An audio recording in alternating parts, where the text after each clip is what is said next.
নতুন বাংলাদেশে আমরা ক্ষমা প্রার্থী, আমাদের ক্ষমা করে দেবেন।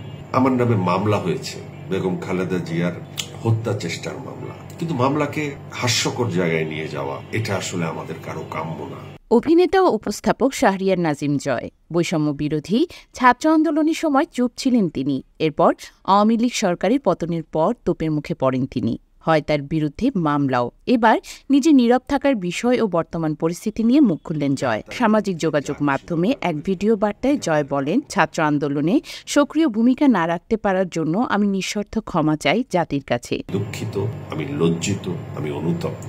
নতুন বাংলাদেশে আমরা ক্ষমা প্রার্থী, আমাদের ক্ষমা করে দেবেন। তিনি দাবি করে বলেন, তার ফেসবুক পোস্টের মাধ্যমে ছাত্র আন্দোলনের সাথে একাত্মতা প্রকাশ করেছিলেন। ধনে ধান্যে পুষ্পে ভরা আমাদের এই বসুন্ধরা, এই গানটি দেখে আমিও শেয়ার দিয়েছিলাম যে আমাদের দেশটাকে আমরা এত ভালোবাসি, কারণ আমরা স্বস্তি চাই, শান্তি চাই, আমরা সম্মান নিয়ে বাঁচতে চাই, যে সম্মানটুকু আমরা হারিয়েছি। তিনি দুঃখ প্রকাশ করে বলে, এর চেয়ে বেশি কিছু করতে পারিনি, এর চেয়ে কিছু বলার আমার দিক থেকে আমার কোনো ভাষা নেই, এমনকি অন্যায়ও করিনি। এর চেয়ে বড় কোনো অন্যায়ও করি নাই যে অন্যায়ের জন্য পালিয়ে যেতে হবে বিদেশে। ভিডিও বার্তায় জয় আরও বলেন, এক সমন্বয়কে শিল্পীদের সম্পর্কে জানতে চাওয়া হয়। তিনি খুবই স্পষ্টভাবে বলেছেন, আপনাদের মাঝে অনেক শিল্পী রয়েছেন যারা অন্যায় করেছেন। আপনারা আন্দোলনের সময় ছাত্রদের এই আন্দোলনকে আওয়ামী লীগ সরকারের হয়ে অন্যভাবে প্রভাবিত করার চেষ্টা করেছেন। অনেক সময় পোস্ট করেছেন এই আন্দোলনকে থামানোর, চেষ্টা করেছেন সরকারকে সহযোগিতা করার, সুবিধাভোগী হওয়ার। অনেকেই তা বোঝেনি সরকারি চামচামি করছে। অধিকাংশ শিল্পীদেরই ক্ষমা করে দিতে, হয়তো হাতে গোনা 2-4 জন শিল্পী যারা অতিরিক্ত করেছে। সম্প্রতি বিএনপি চেয়ারপারসন বেগম খালেদা জিয়ার হত্যা চেষ্টার অভিযোগে মামলা নিয়ে খুবই দুঃখ প্রকাশ করে বলেন, জীবনে কোনো বা কাউকে মারা সাহসটা আসলে আমার নেই, সেখানে এত বড় রাজনীতির সাথে কেন জড়িত হব।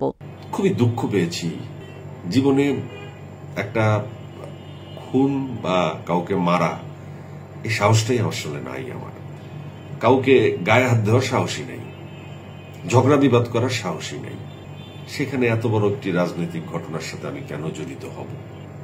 আমি খুবই মর্মাহত।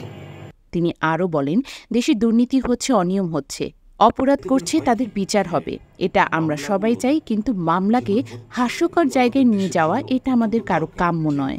দুর্নীতিগ্রস্ত আসল অপরাধীরা, এরা মামলা খাবে, এদের বিচার হবে, এই বিচারটা আমরা সবাই চাই, কিন্তু মামলাকে হাস্যকর জায়গায় নিয়ে যাওয়া এটা আসলে আমাদের কারো কাম্য না। যার তার বিরুদ্ধে যা খুশি মামলা করে দিলাম, এটা আমাদের কাম্য না।